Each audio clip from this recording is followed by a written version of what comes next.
Good morning, good afternoon, good evening, folks. Michael Zuber, one rental at a time. It is Thursday. We've got the boys from Convoy. We're going to bring Jonathan on for video 2 and 3.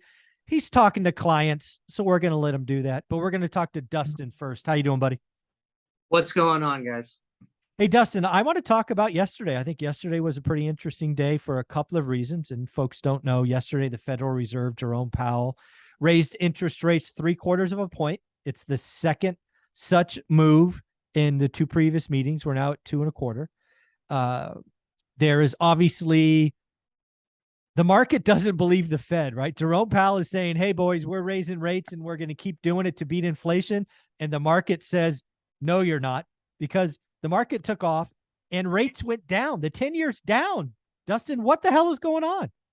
Yeah, I think so I've been telling clients for the last 2 weeks, and everyone was trying to get their loan applications in as soon as possible because everybody knew that the Feds were meeting yesterday and they were going to raise rates. And I told everybody, look, we've seen this a bunch of times. So what happens is when the market knows, at least from the odds coming into yesterday, that the odds were a 0.75 rate hike, right? Agreed. And if that happens, the market already priced that in. There's no surprise factor here, Exactly. right?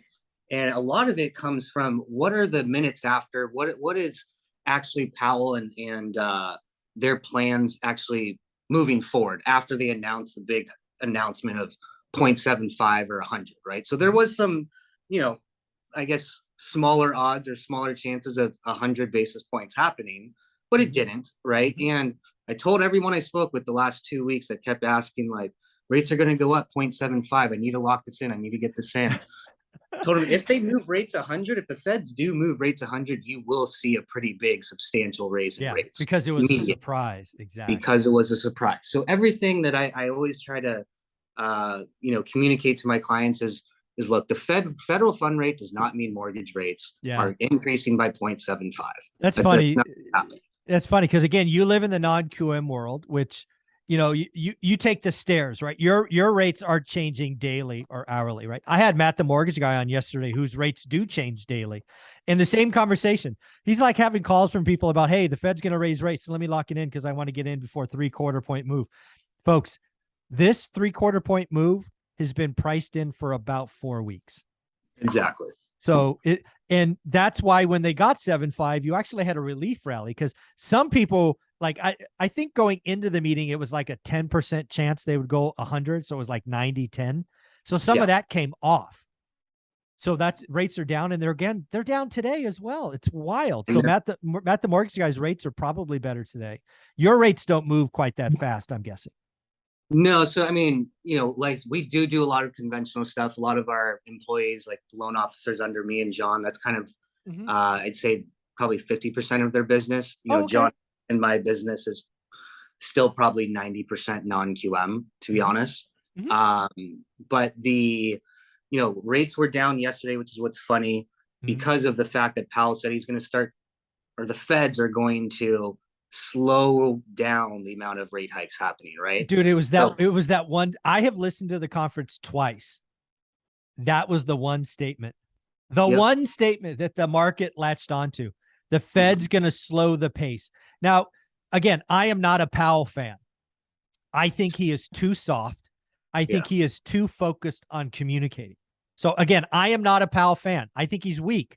However, I have to give him credit. What is he supposed to say? We're going to raise 75% forever? Exactly. It's a logical certainty that rates are going to slow down. So I think the fact that the market latched on to that is a mistake. What was he supposed to say?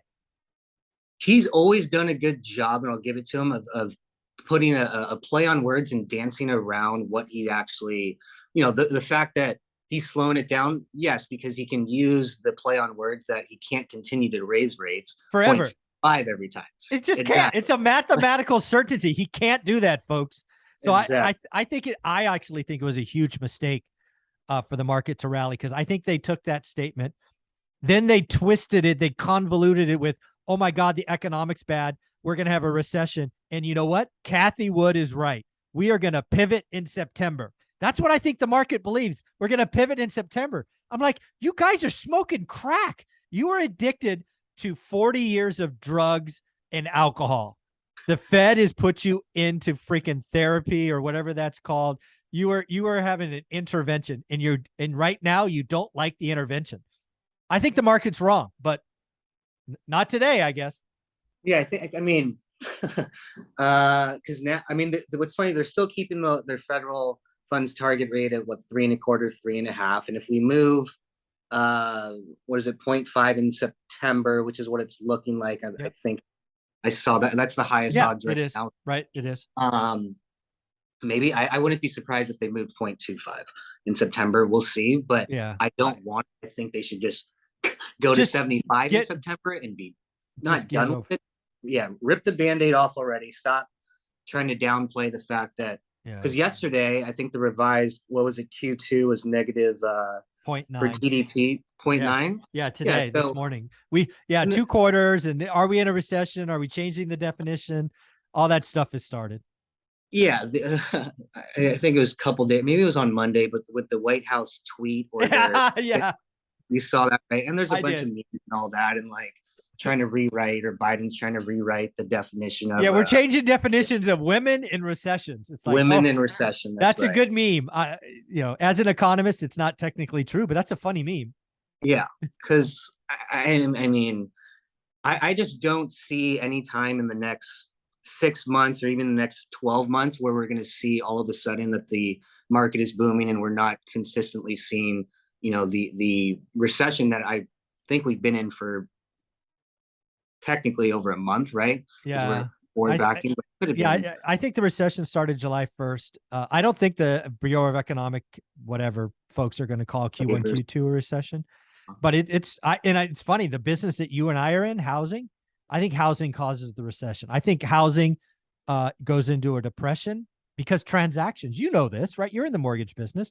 It is an industry that just a single housing transaction, there's a lot of people that get their beak wet, right? From that activity. And if we go from 6.9 to 4 million transactions, that's a lot less wet beaks.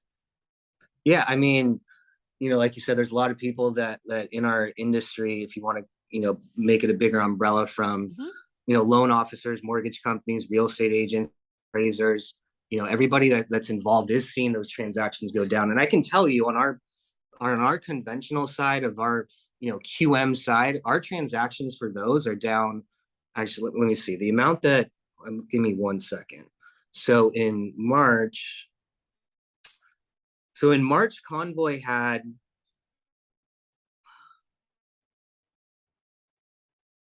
72 active conventional loans in our pipeline. Mm-hmm. Right now,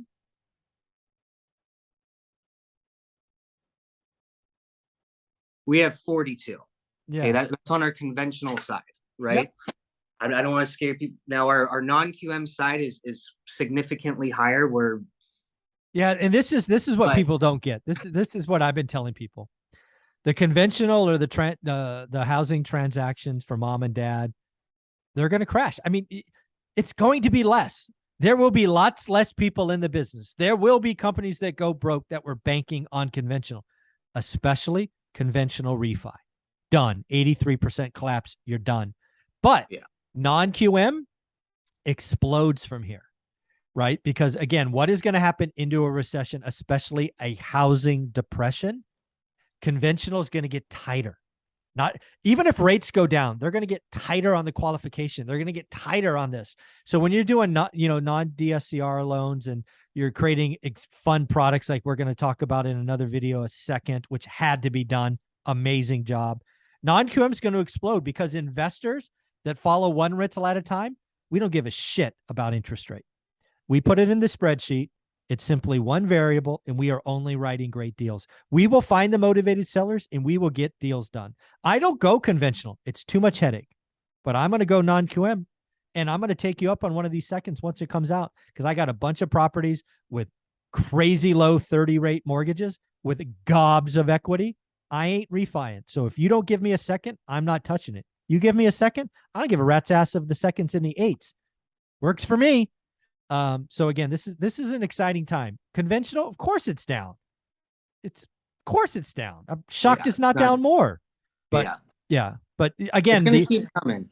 yeah, I mean, it's only going to get worse. this is why Convoy is going to win, in my opinion, because you guys were smart. You didn't rely on conventional only. You didn't rely on conventional refi only, which some of your competitors did. That's the engine they ramped up. That falls 80%, 83%. They closed their doors. They're done. Yep. You did both purchase and refi, but you went hard at non-QM. You brought the 40-year mortgage to my channel. Yeah. Dude, that was awesome. So again, this is why Convoy's going to win, because you're pivoting, you're changing. Any other thoughts? I guess the last thing is, I think they're going to raise rates at every meeting. I think it's 50 quarter. I would love a 75. Powell's too much of a wimp to do that. So they're going to keep ripping the Band-Aid off one hair at a time. 50 quarter, another 1 point raise coming before the end of the year. And I think we get to 4% before they pause. That's what I think is going to happen. I piggyback. I agree with that. I want them to just rip the Band-Aid off sooner. I don't think it happens in September. I think they are going to, like Powell said, slow down, but not in terms of stopping it. They're just not going to be doing 0.75 every time. And then one thing I did want to talk about, because I get these questions asked a lot, because conventional rates have been coming down for the last 2-3 weeks. Because it's crazy. Convention, we get 150-point raise and rates go down. How bananas is that? No, it's been I mean, great for us, if I'm being selfish, in terms of on a conventional side, we're getting more applications, or our loan officers under us are. But what we're seeing is the spread. I'm going to be honest, right? The spread between at least non-QM and conventional right now, why is there bigger spread than there was a month ago? And why are conventional rates moving and non-QMs aren't as much? Now, I'll be honest with you, non-QM rates have come down about a quarter point in the last month. Whereas on average, I want to say the conventional rates have came down almost 0.75. Yeah, 3/4. Okay. Yeah. And a month ago, there was only about a quarter point difference. Now we're about 0.75 different. And the reason being, on a higher level, behind the scenes, what's going on is these non-QM loans, like we've talked about multiple times on your channel, they're being bought by institutions on Wall Street. And why Sprout, like we spoke about one under, is we used to be able to sell these loans on what's called a bulk sale. Right. Where you can essentially take a bunch of 5% notes, a bunch of 6% notes, and a bunch of 8% notes, sell it with a weighted average coupon of, let's just say, 6.25, and Wall Street would like it, right? Now, they're not accepting those anymore. It's very hard to find them. They're doing these on what's called a flow sale, okay? So they're doing them individually, where if it's a rate that's my beautiful, handsome counterpart walking in right now. We'll switch over after the end of this. Yeah. But they're doing everything now on an individual basis. So they're setting their benchmark at like 6, 7, 5, and 7, where we used to kind of be able to cheat the system and sell a bunch of loans that were at 5.5, knowing that we would have a bunch of bake them in. Yeah. But now they're like, no, that doesn't fly anymore. Okay. So that's why we're not seeing as much of a drop in rates, is because Wall Street on the non-QM side is basically not letting us package anything together anymore and making us sell them, individually. Well, the insight into that is amazing. And again, folks, this is why you got to work with people that are the reason I have the lenders that I have on my channel is they're investing and pivoting. Like Matt, the mortgage guy, didn't rely on California only, which he was one of the #1 brokers. He now is nationwide for conventional. Convoy's here because you guys are thinking ahead. You got the 40-year mortgage. Now you're going to talk about the second product, which I'm excited about. So again, this is a lot of fun for me. Thank you for doing this, Dustin. Let's bring Jonathan on. And what's the email? Just because I always want to ask, what email do you want somebody to reach out to? Private client at convoyhomeloans.com. Do yourself a favor, put one rental at a time in the subject. That means Dustin or Jonathan will take care of you. Thanks, buddy. Thanks, Mike.